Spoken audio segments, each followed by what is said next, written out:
It would be more than 2 years before Beethoven would finish his next symphony in late 1802. His fame and acclaim had continued to grow along with his musical output, mostly string quartets and other small-scale works, for which, as Beethoven wrote, "I can count on 6 or 7 publishers for each new work. I state my price, and they pay." But in this 2-year interim between symphonies, something else began to happen. As early as June 1801, Beethoven wrote to a friend, "I've been feeling stronger and better, but my ears continue to hum and buzz day and night." Obviously the onset of his deafness, which would plague him intermittently until later in life when he became totally deaf. "My hearing," he said, "my most prized possession." But Beethoven would not allow this devastating affliction to rule his life. Later in 1801 he wrote, "I will seize fate by the throat. It shall certainly not bend and crush me completely." Then in April of 1802, Beethoven took a 6-month trip for some R&R to the town of Heiligenstadt, or Holy City, north of Vienna, where he completed his second symphony.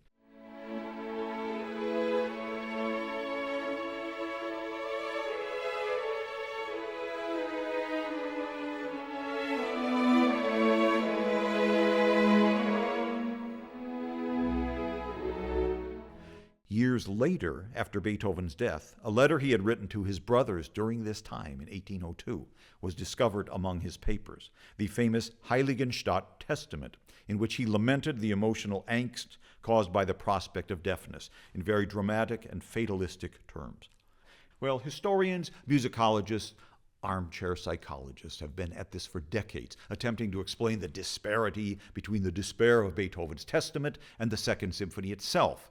It's a great topic for theoretical discussion, but in the end, Beethoven's Second stands on its own as one of the most delightful and dynamic works of the entire repertoire. Its brilliance, its exuberance, its laser-like rhythmic propulsion could barely be contained by the architectural and orchestral confines of the day. And we're really going to examine this work in detail so that you can see the brilliance of Beethoven's architectural skills. But first, here is Haydn's Symphony No. 93 from 10 years earlier. It began like so.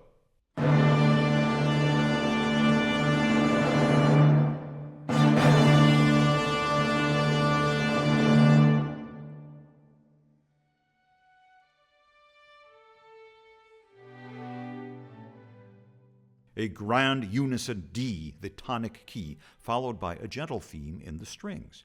Here now is the opening of Beethoven's Second.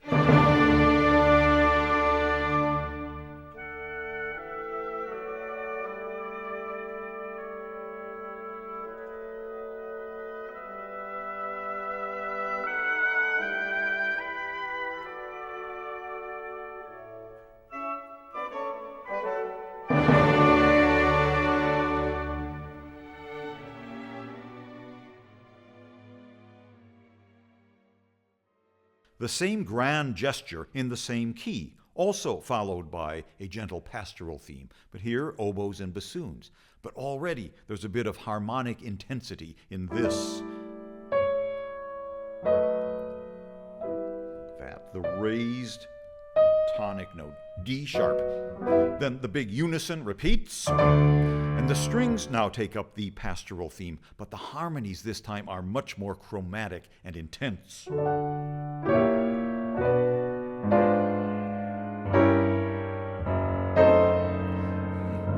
Which foreshadows much of what is to come in this early Romantic symphony.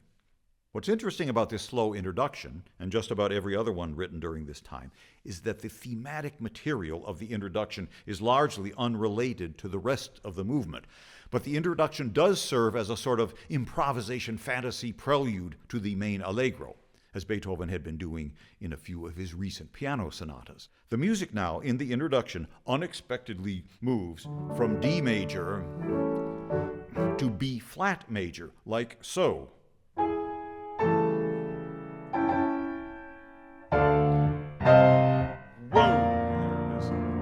Have a new graceful descending scale, which continues like so.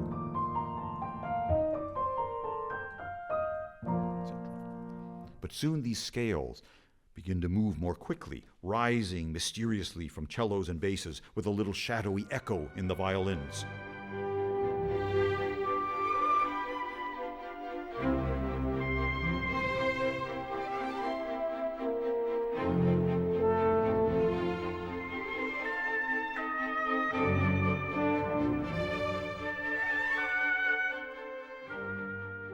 And this leads headlong into a majestic unison passage in D minor, clearly referencing the symphony's stately opening.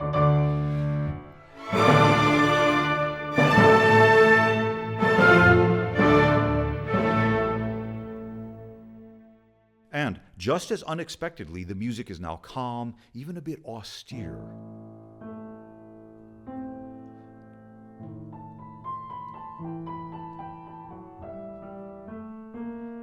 With a long, sustained A, this pedal tone in the bass, a pretty good indication that something big is coming. And it finally arrives with a brilliant descending scale in the first violins, and we're off and running.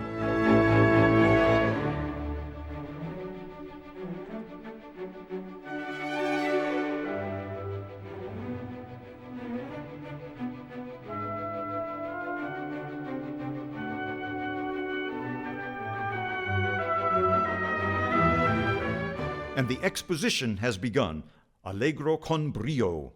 And hear how the violins are darting about with these flashes of brilliance. This is a unifying motive of this music, as you will see, which also pushes the technical capabilities of any orchestra of the day. And what's so thrilling here is this driving, dancing energy, combined with a rather dense and intense use of chromatic harmonies, which, in an odd way, seems like a humorous, almost giddy takeoff on the polite Rococo classical style, which will definitely be left in the dust when this symphony has ended. So we heard the exposition's main theme.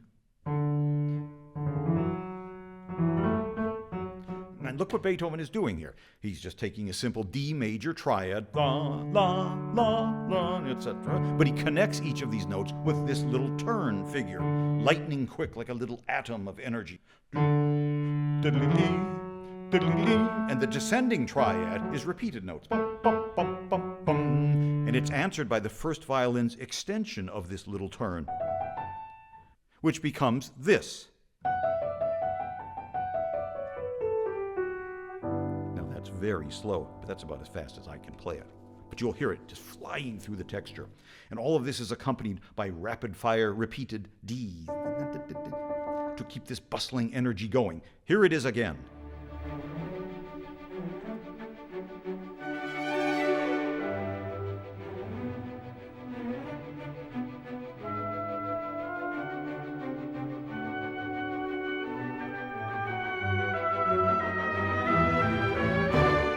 You know things are going to bust out at any moment. But there's that rather lyrical extension you heard in the oboe and bassoon, like so.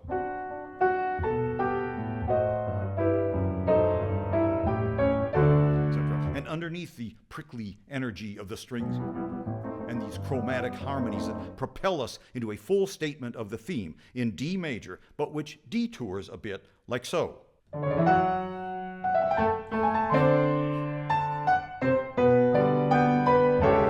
These brilliant flashes from the first violins.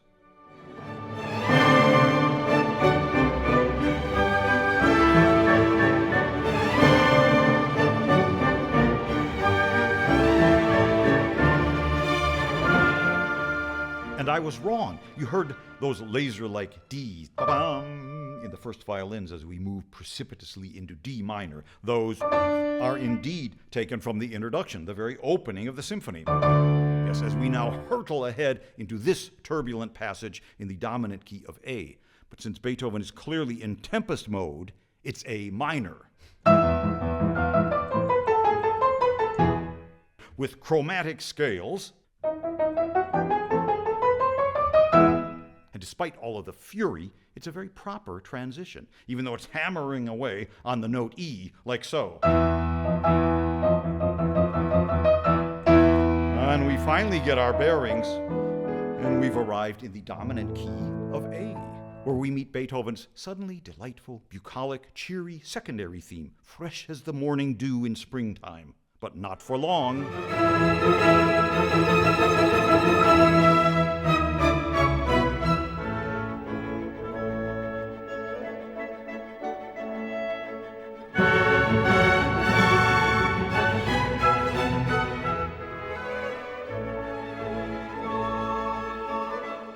First violins, again, darting over, under, and around the melody.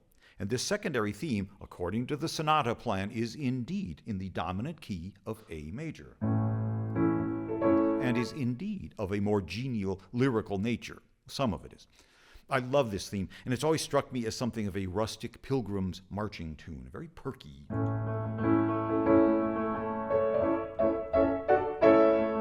Just marching through the countryside. So here's our secondary theme again, very jolly, but then suddenly passionate.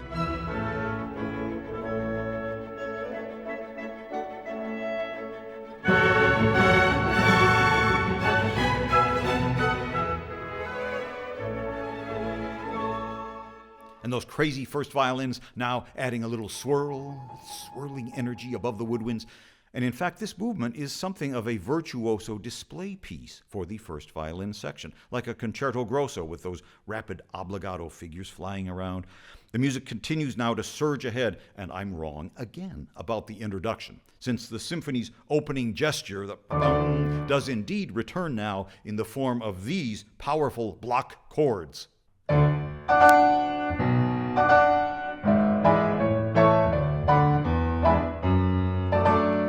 Sweeping, joyous energy of this music suddenly concentrated into these majestic vertical chords. Then, total silence and a little murmur. It's our little atom reigniting itself, building, leading up to these bold unisons. And, hey, A major and a cadence. There we are, the dominant key. But there's more Sturm und Drang in store for us. Misplaced accents. And finally, we cadence in A major, a bit winded perhaps. And the end of our exposition is upon us. Now the woodwinds have these gentle descending triads, very pastoral, like so, leading us directly into the central development section. And you'll hear how Beethoven now uses that tiny motive, first in a shadowy minor key version of the main theme, with the violins still doing their thing above. And here's where it all leads.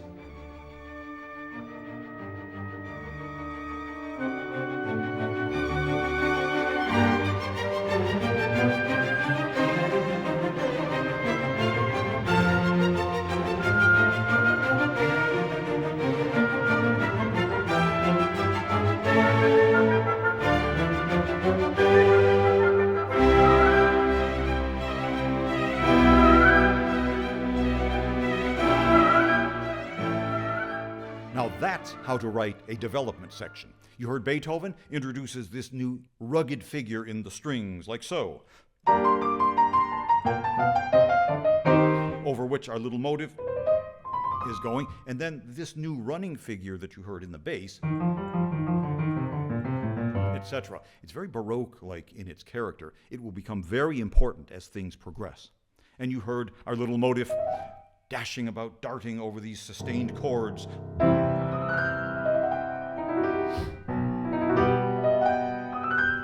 And then we will hear our little pilgrim marching tune return. And Beethoven uses the tail end of it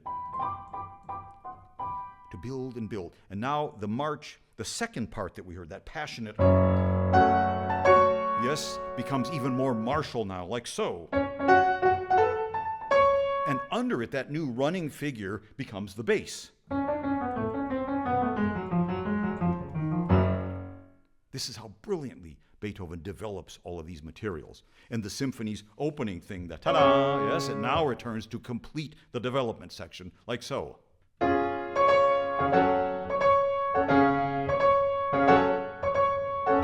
And we cadence in C sharp major, very emphatically, C sharp, okay? Well, that's a half step below the tonic D major. So how do we get back to D major now? We're at the end of the development. C sharp, C sharp. Aha! That C sharp is also part of the A chord, the A dominant 7th chord. Oh yeah, there we are. And we have another brilliant descending violin scale. And it's recap time.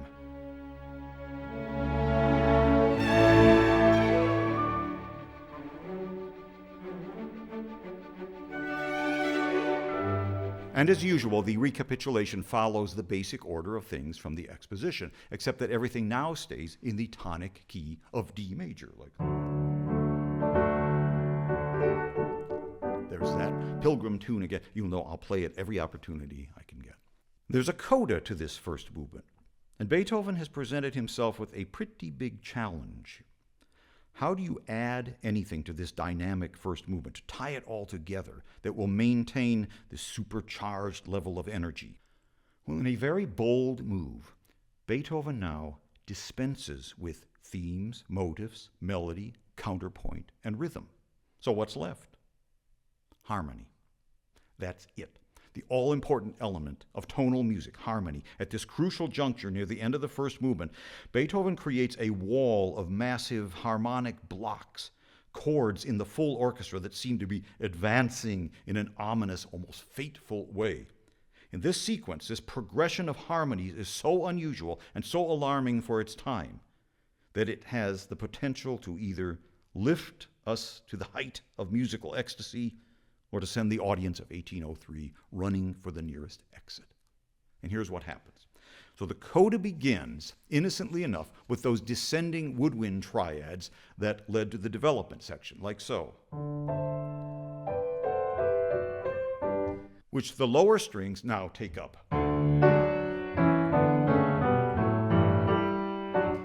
And our little main motive is dashing about over this.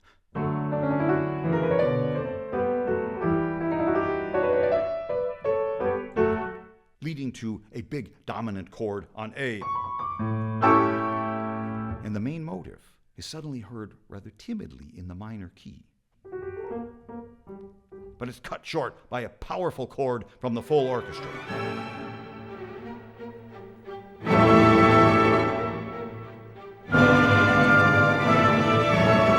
And this pattern continues. The shadowy main motive in the minor key in the woodwind, cut short again, swept aside. And then it happens.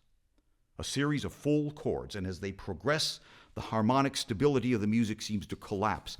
These massive block-like chords that do have a minimal rhythmic outline, dom, bom, bom, that's all. Otherwise, they are pure harmony. Beethoven is reaching for something here, something vast, something beyond the confines of traditional music.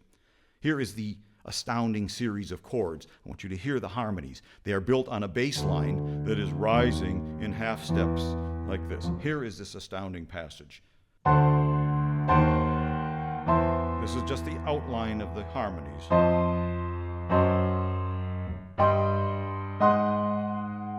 It's rising, the tension is increasing, but at its height, the pattern changes as the trumpets enter and the music shifts into a triumphant D major. And it resolves in a way that clearly is modeled on a liturgical cadence, like Bach used in his monumental choral settings. It is overwhelming, the heaven-storming grandeur arriving just in time to save us with blazing trumpets from on high.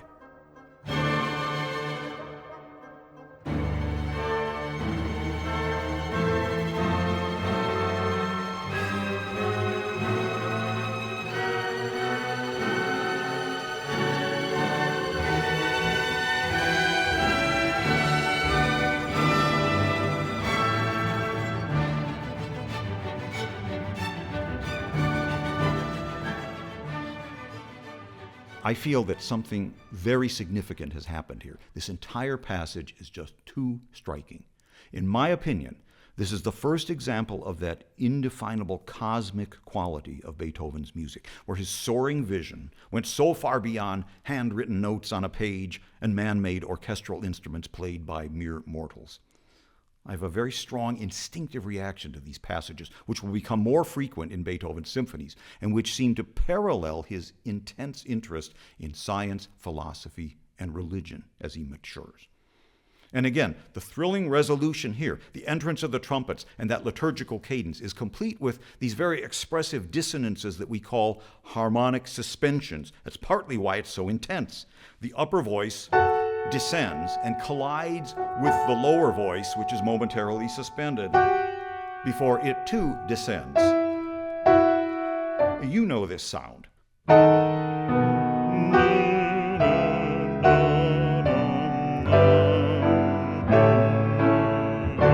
Once again, it's all prepared by Beethoven's awesome harmonic progression. Here it is. And it resolves like a majestic chorale. And now the approaching calamity has been swept away. The music is infused with renewed energy and exuberance, so that instead of mortal musicians playing man-made instruments, it sounds like Beethoven's entire universe is dancing with joy.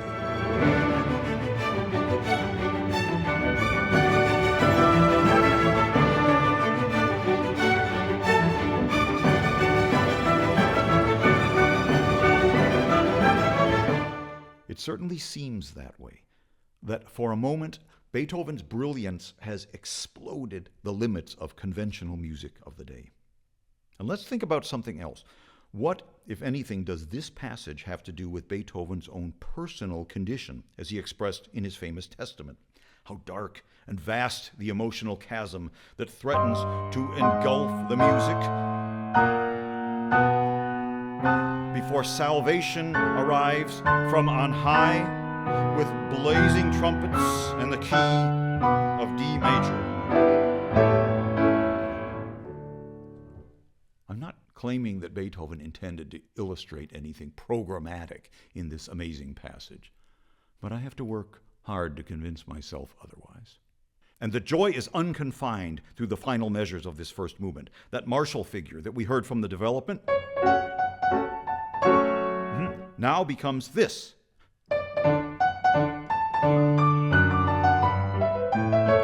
And that bass line, that rugged thing from the development, is now this.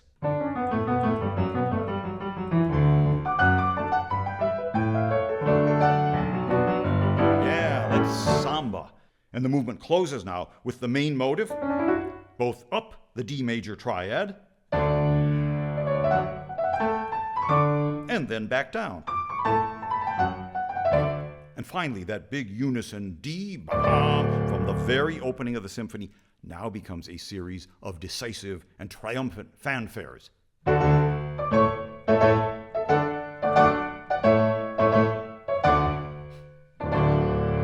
Here again is Beethoven's masterful sequencing of all of these events, this astounding passage which will close the first movement.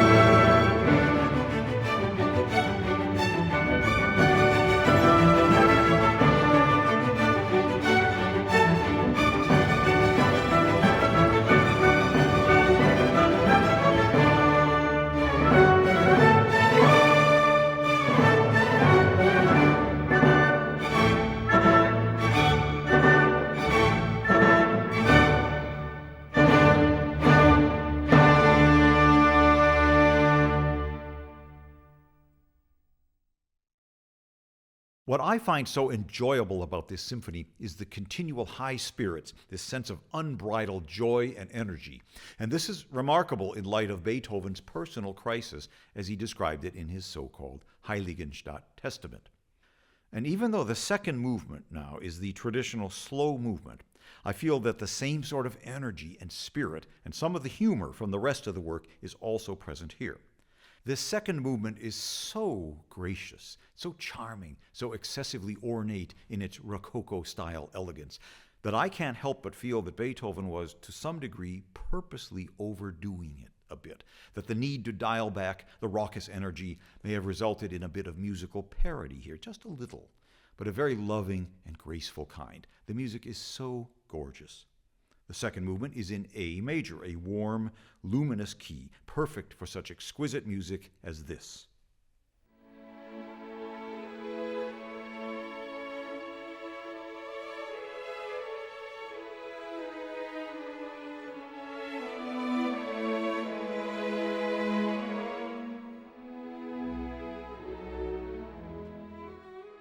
And this opening phrase, we'll call it A1, is played by the strings. Then it's repeated by the clarinets and bassoons, a typically warm, rustic sound in Germanic music. And as these woodwinds play the melody, the violins now switch into decorative mode with an elegant tracery that embellishes the main theme.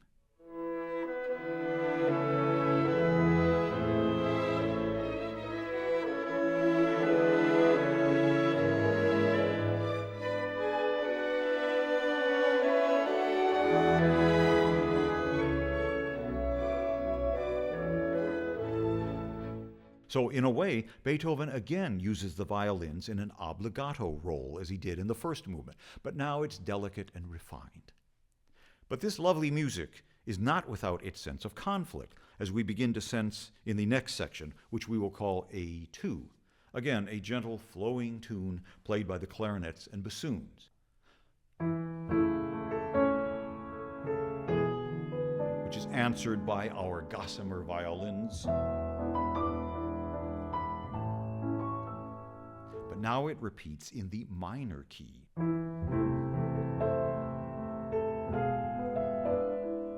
Which leads then to this. A new motive, a very important one, these blocked chords, rather stern and declamatory, which then continues like so.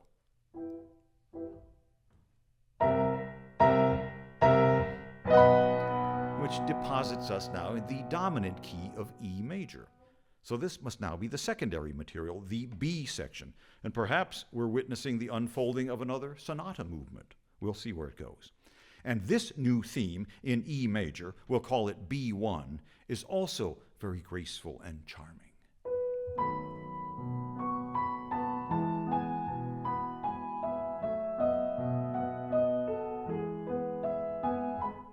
And listen now to the violins, again in their decorative role.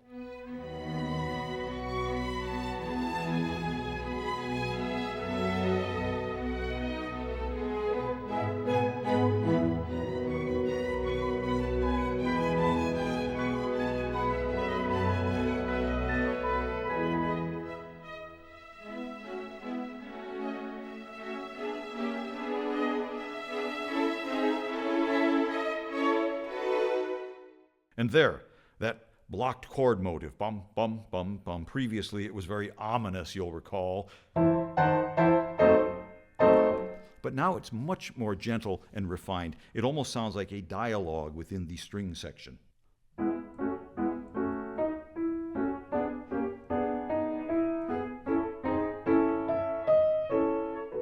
And Beethoven takes the tail end of that passage, this four-note motive, and he repeats and varies it like so. He compresses the rhythm, and it culminates here. These two imposing chords for the full orchestra. All the flowing motion stops for a moment. Shades of that big blocked harmony passage from the end of the first movement, but which now yields to this.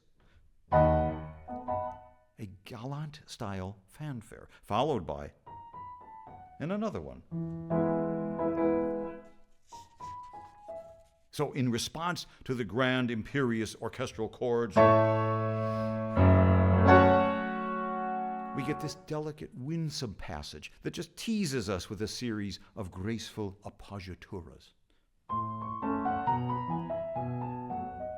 Appoggiaturas, which, as always, are very charming and expressive in the music. The way in which they lean on that first note. So here now are these two imposing chords from the orchestra and the dainty little flourishes that follow.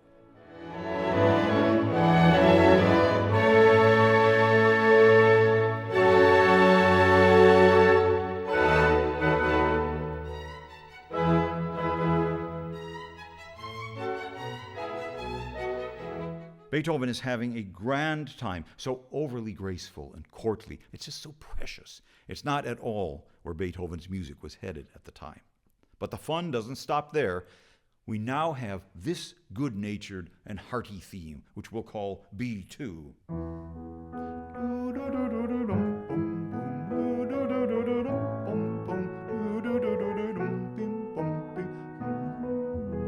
And we hear distant horn calls, leading to a full orchestra restatement of that blocked chord motif. But now it's much more bright and robust.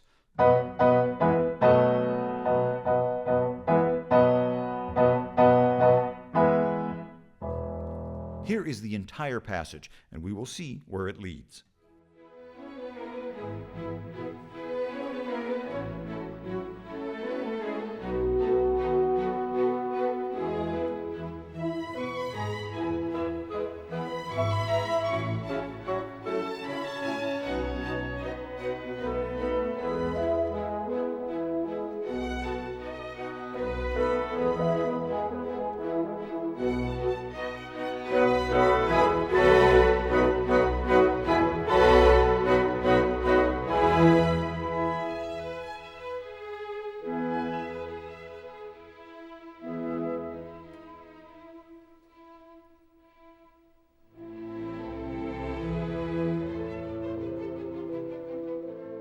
It's our main theme, A1, this, but now it's in the minor key.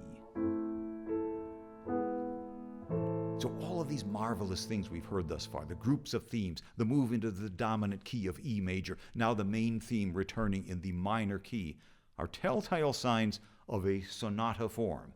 And our analytical skills tell us that we've now entered the central development section of this movement. And Beethoven's command of true symphonic writing is everywhere here in his use of simple, compact motifs to construct the music. Here are a few examples. Back in what we called B2, that very good-natured theme, the accompaniment was nothing but repeated chords, a very ordinary, standard device. Yes. And Beethoven now takes this very ordinary figure and he uses it as the basis, the pulse, the heartbeat, if you will, of his development section. Here, it's only a ghostly pulsation in the violins. And we hear the first three ascending notes of our main theme. Those is now mysteriously rising in the basses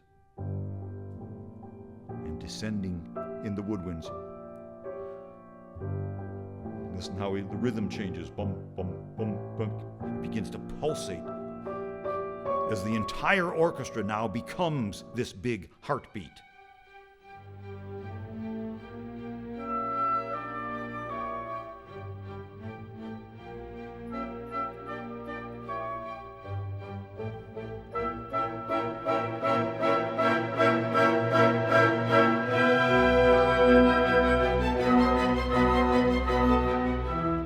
Then the heartbeat motive turns martial on us.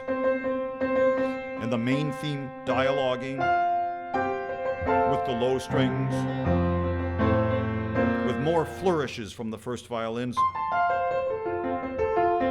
And remember that graceful dialogue passage in the strings a while ago.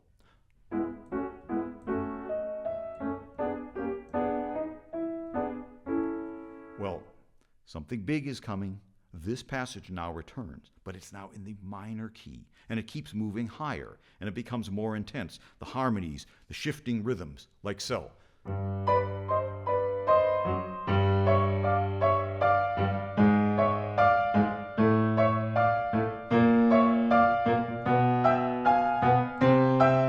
then Beethoven does it again, just as he did near the end of the first movement, that great passage that I keep going on about, where the music became so intense that the sheer power of harmony elevated the music to astounding new heights. Well, it happens again here. It's this passage that I've just played with its back and forth, starting in C minor,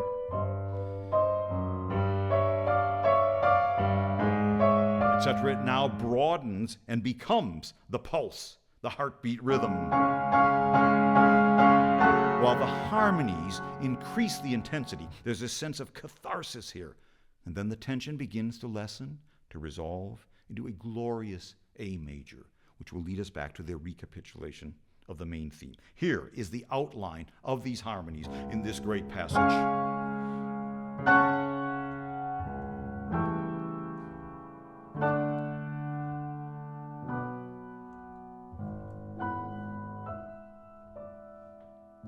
Now that's the harmonic outline. Here is the actual sound.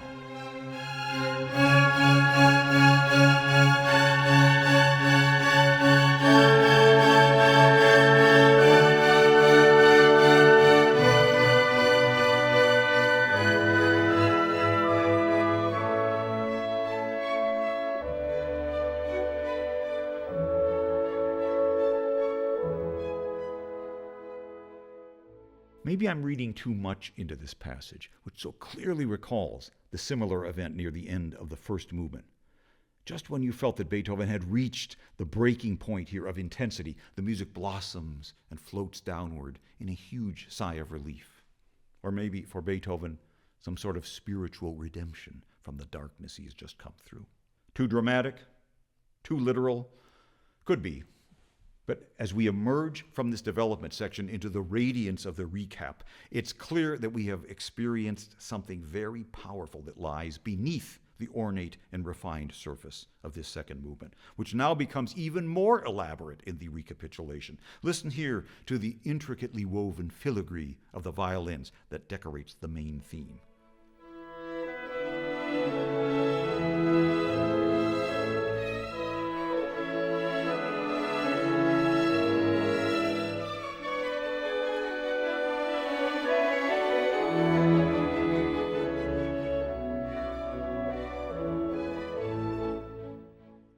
And a moment later, our A2 theme reappears with this gentle ascending triad figure. That one, which unexpectedly becomes this.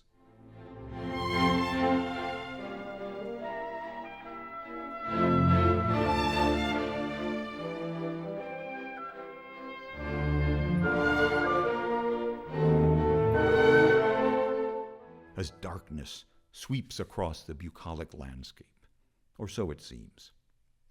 You may want to read Beethoven's Heiligenstadt Testament and ponder if there might not be a connection between it and these passages we've just heard. I lay so much emphasis on this sort of faux rococo elegance and charm of this second movement that I tend to overlook its darker elements. But this combination of light and dark only increases what I feel is the bold, visionary quality of this great symphony, light-hearted as it may seem. Speaking of which, in the number 3 spot, we now encounter what may be the very first scherzo to appear in a formal symphony.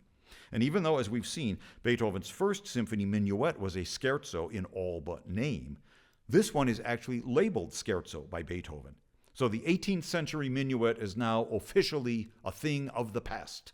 And the second symphony's brief, brilliant scherzo picks up where the first movement left off, witty and dashing, full of energy and a sprightly, playful character, and consisting largely of 2 tiny elements that form the first 2 measures of the piece. A single long note, followed by 3 short notes. So we have ba, ba, ba, ba, ba, ba, ba, ba.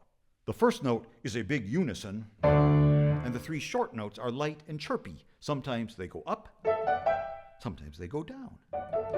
Sounds pretty silly, but not with a genius at work.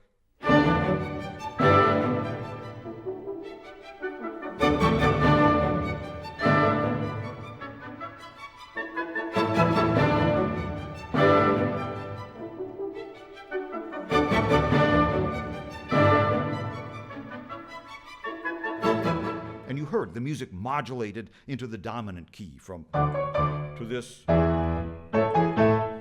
That's that polarity between the dominant and the tonic key. Then we move from D major into B flat major.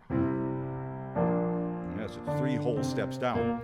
And we saw this same thing way back in the slow introduction to the first movement, where we heard those lovely florid scales in the woodwinds,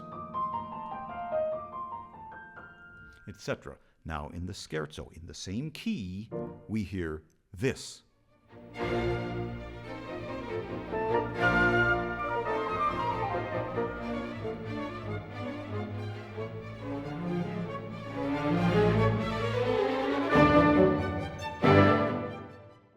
That big offbeat accent.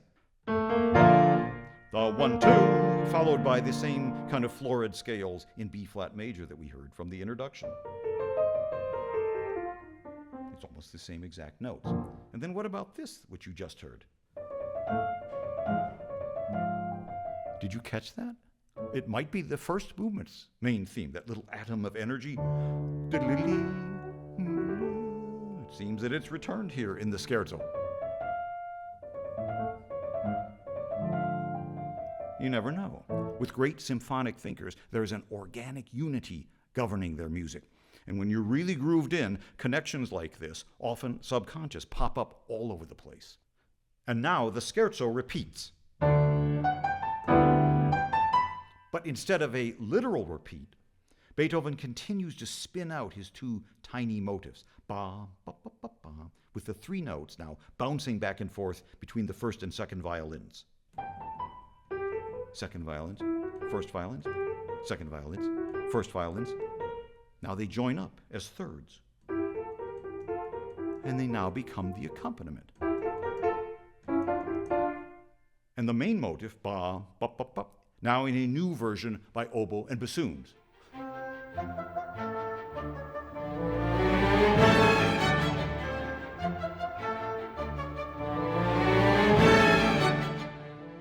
Brilliantly, Beethoven repurposes these simple little ba, ba, ba, ba motifs. And we'll hear the entire scherzo in just a bit. But I want to point out something that I think you'll find interesting here. Beethoven wrote this symphony during his rest and relaxation period in the lovely town of Heiligenstadt. And when you factor in his emotional state as revealed in his testament, the tone and the character of the work become even more fascinating because of its exuberance combined with that rustic sound that was so familiar at the time. And this pastoral element is very obvious in the scherzo, especially when the horns and oboes, the quintessential countrified sound of the day, play this figure. And then the 3 short notes. What really distinguishes this figure is this pattern. We refer to this as a horn fifth. This prominent interval of the fifth, 5 notes apart, was used because the French horns of the day were rather primitive and they couldn't play certain notes. So this simple melody could not be harmonized like this because the horns couldn't play this note, the G, but they could very easily play the A. And so this became a very familiar sound played by French horns. Not this, but in music of the 18th and 19th centuries and beyond. How many film soundtracks of olden times and knighthood do we hear? Something like, there's the fifth, the horn fifth. Or how about in military-themed works that we all know?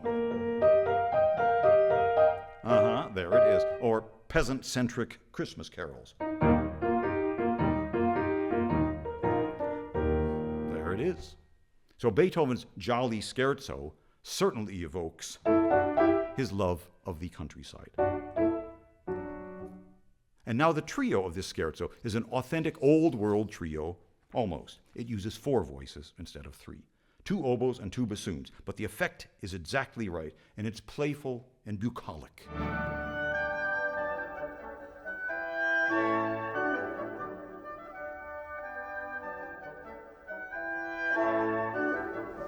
But that boisterous quality that Beethoven's student Ries told us about can't be contained for long, for suddenly F sharp, which is 3 whole steps up from our key of D, suddenly the entire string section erupts, hammering away at F sharp. And then this, and then this, and F sharp major triad up and down.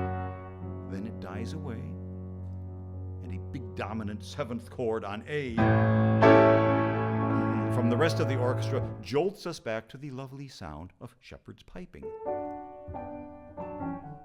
etc. I'm sure that this passage, this F sharp thing, hammering away, made absolutely no sense to the audience in 1803. Like, what was that about?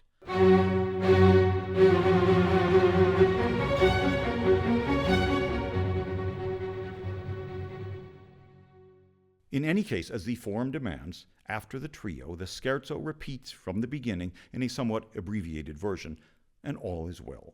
Here now is the entire scherzo and trio.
mention often Beethoven's technique of using tiny motifs to grow his musical structures. And as he matures, these little musical cells begin to parallel, at least in my opinion, a sort of elemental quality in the way his music exists in time and space, how its shape and mass are formed and then move in a physical dimension as the notes are sounded. I mention this now because of all the little dynamic motifs or little cells that Beethoven creates, this one might be the most primitive of all. It's a single, abrupt flash of sound with a split-second anticipation. And Beethoven uses it to ignite the finale of his Second Symphony, a great way to maintain the delirious high spirits and energy of what has gone before. The finale simply has to equal or top the previous movements. I also emphasize the role which harmony plays in defining the architecture of music, and that all-important polarity, the pole between the tonic chord, the main chord, and the dominant chord, this one, which must resolve. Yes? Well, Beethoven is about to start his finale now, and his main theme has got to be a good one. So he writes what sounds kind of like good old country fiddlin' in D major. D major is a great key for violins at the local hoedown, you know. That one, yeah. But Beethoven's is this.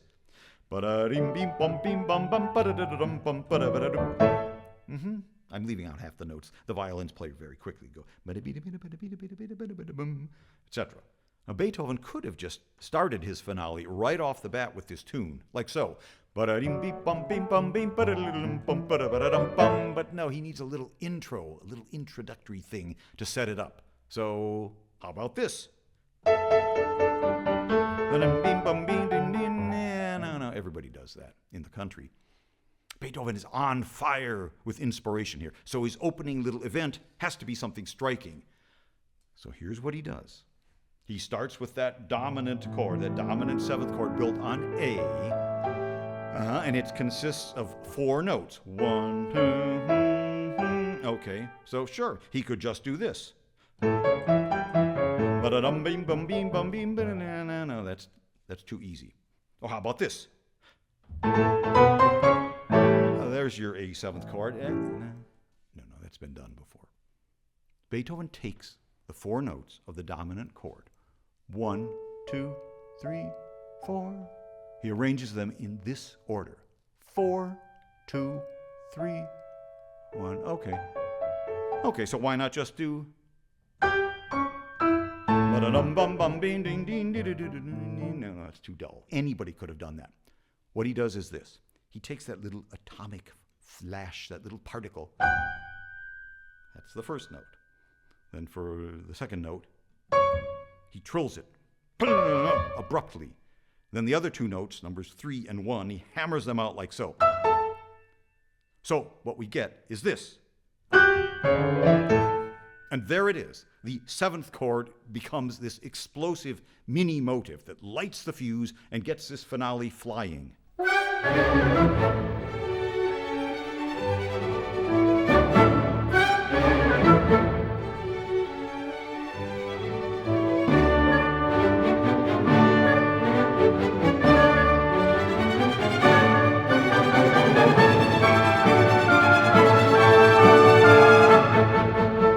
Now, this may seem like an overload of minutiae, but Beethoven worked and worked on these things. He was reinventing musical language. This was big, to take that common 7th chord and just to blow it apart like... And you heard in the excerpt how the fiddlin' theme moved into the dominant key.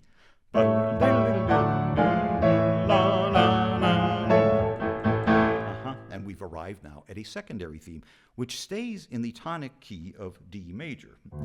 But very significantly, the character of this theme is suddenly lyrical. Even at this breakneck tempo, there's something almost hymn-like about this second theme. It features 4 rising notes in the violas and celli, which are echoed in counterpoint by the second violins.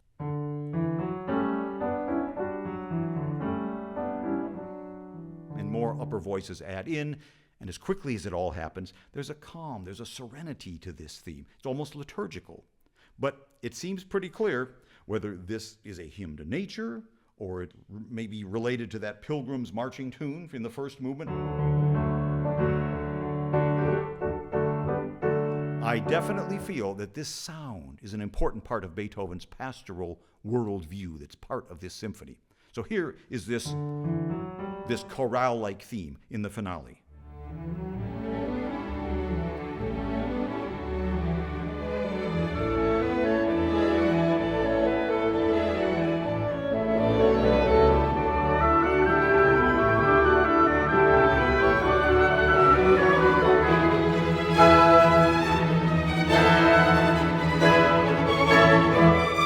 And again, those four rising notes of this theme will become very important later on. But you heard there, the music regained its energy. It moved into the dominant key of A major for our secondary B material. And yes, that must mean that we're in the middle of another sonata form. So why not? It's so dramatic. In this new theme, like so, a downward A major triad in the woodwinds, a bouncy accompaniment in the strings, and more flashy interjections from the first violins. The theme then repeats in the minor key, leading right into the big, bold closing theme, which uses the same descending triad, but in a new version.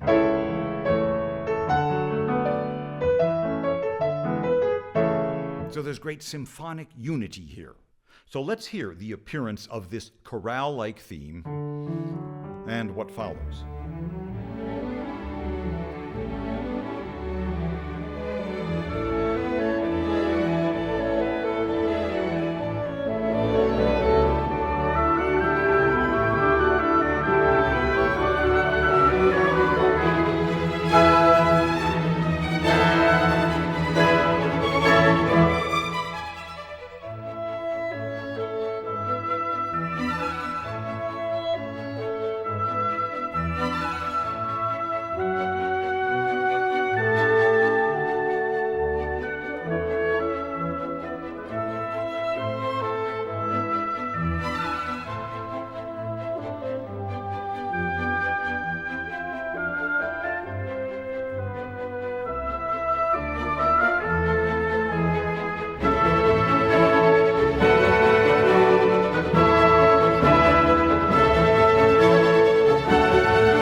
My friends, was a gigantic dominant seventh chord, the same chord that started this finale, but in a much different way, of course. And here's that chord again, to signal an important juncture in the music. This is how harmony functions, to clarify the structure. But Beethoven seems to kind of lose it here. That big seventh chord is now in little pieces, bouncing around in the bassoon. And the little flick of sound from the opening is dancing all over it in the violins.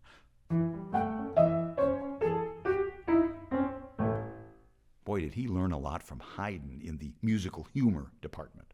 And the little thing settles here and drives forward until our opening burst returns. And the central development section is upon us. So let's back up to that big seventh chord.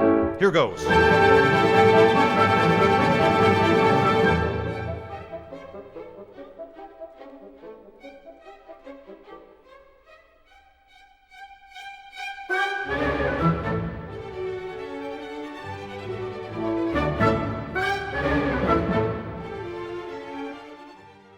And you heard our main theme now returns, and then repeats in the minor key. And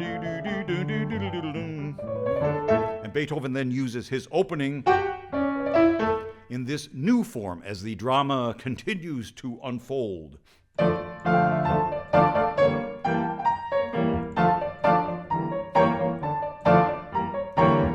And things really start turning ugly later in this development section, with that little flicker thing driving the music forward, like so.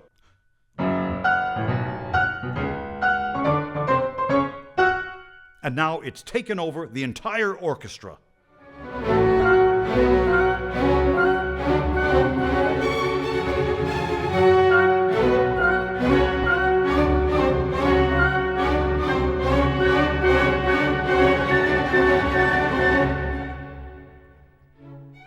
And you hear how that little flicker can change very quickly from this beastly thing into this delicate little wisp of sound. And now it's recapitulation time, which basically goes according to plan with everything repeated, but now staying in the tonic key of D major. But now, despite all of the fireworks, I would like to concentrate on that lyrical, hymn-like secondary theme as the coda to the symphony begins. This theme, with the rising four notes, it now takes over, and Beethoven layers it, both ascending and descending. So combining them, we get this.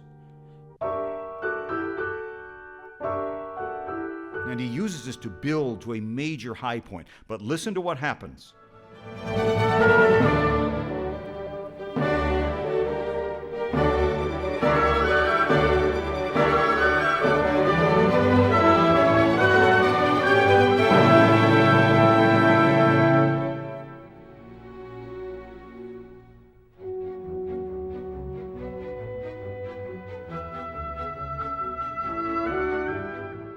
So the four-note motive, both ascending and descending, was piled on like so.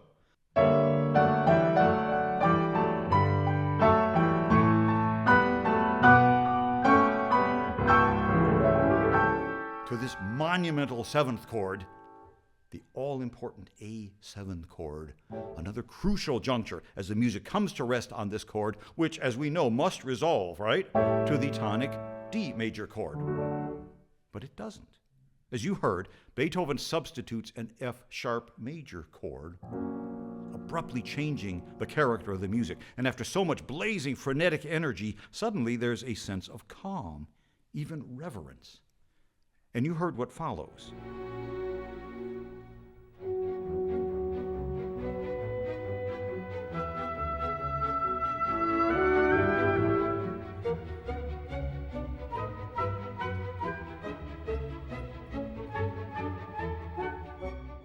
It almost sounds like a march or a processional of some sort, distant. But I've always felt that Beethoven is referencing some sort of chant, like some ceremonial thing. And don't tell me it's not related to that Pilgrim's tune from the first movement. Yes, that one, my favorite, at least in its spirit and the effect that it has here. So we have this rather shadowy march now moving across the landscape, and it actually is a variation of the four-note theme. But the four notes are now descending in the bass, the tread of the march, if you will, like so.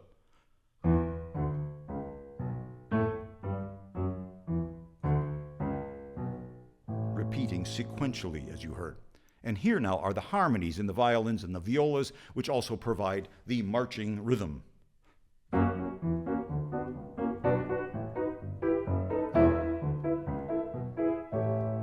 the march is now fading into the distance. Then it begins to change, more calm, less rhythmic, as Beethoven now adds the four ascending notes upon which this theme was based. In contrary motion, the bass is descending still. Bum, bum, bum, bum. Now he adds against it the four ascending notes. So we have, becomes more calm, less motion, less rhythm, now twice as slow,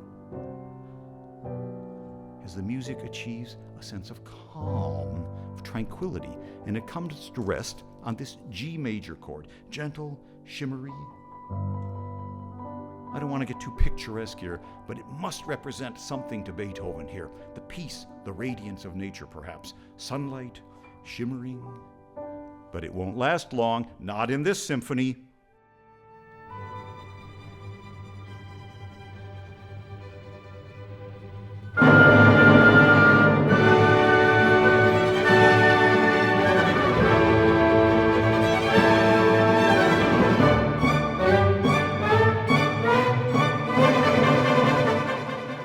And that little atom is hammering away and leads us headlong into this wild passage where the music seems to be spinning out of control, but it's actually beautifully constructed. And it's based on this fabulous harmonic progression. A dominant chord based on D, like so. It's just out of control, and it resolves like so. And the fiddling stays furious. All of the strings, the hoedown has gone berserk. Now the passage repeats, but instead of resolving again like this, the energy level doubles, and the horns and the trumpets come blazing through to save the day again. Just as they did in that great passage near the end of the first movement, which this passage is definitely related to. And now all is well, and our little incendiary motive now seems totally content and carefree.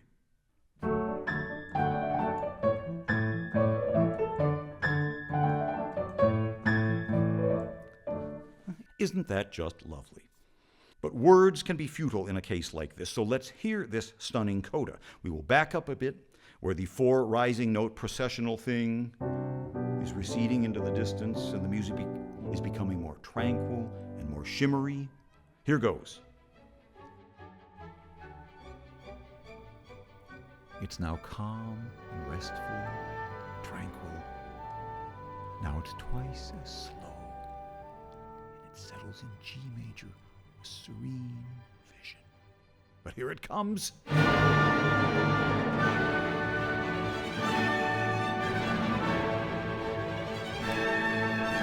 And our power motive, driving it ahead. Now the new sequence. It's off the rails. The fiddling is furious.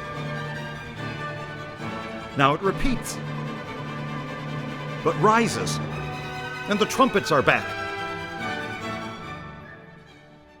Now everything is just cruising along, not a care in the world. But wait! Another big F sharp, and the procession again. Flick, again, higher. Flick. And our power motive drives us through to the end.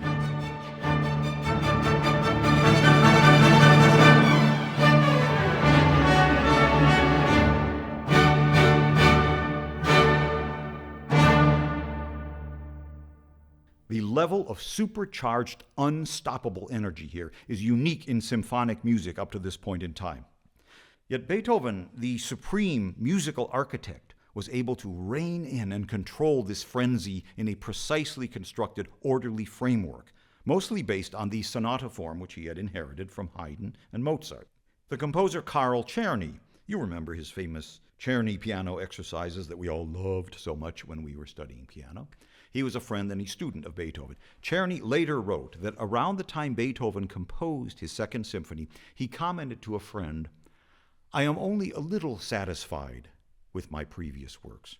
From today on, I will take ein neuer Weg, a new path, one which would continue to use the sonata form, which was so effective in creating drama and maintaining structural order in his symphonies.